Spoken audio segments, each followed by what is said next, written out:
Disappuntanti ferm li s-Segretarju Parlamentari Rosjan Cutajar se tibqa' għaddejja b'riforma li se tagħmel aktar ħsara lil nisa vulnerabbli maqbuda fil-prostituzzjoni.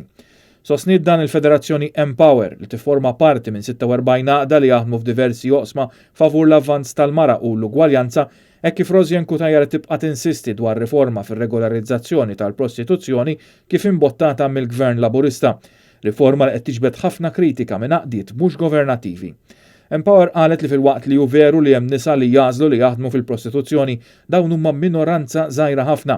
Fir-realtà il-maġġoranza kbira tan-nisa huma sfurzati fil-prostituzzjoni. L-istess saqda qalet li Rosjan Cutajar qed tiżvija lil pubbliku meta tgħid li l-għaqdiet tan-nisa kienu fiċ-ċentru ta' din ir-riforma meta mbagħad tinjora għal kollox il-pariri ta' esperti minn għaqdiet mhux governattivi.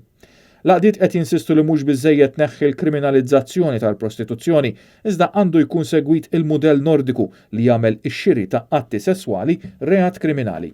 U ma jsostnu li r-riforma kif inhi se jkollha effetti ħżiena fuq nisa li diġà huma vulnerabbli minħabba s-sitwazzjoni li jinsabu fiha.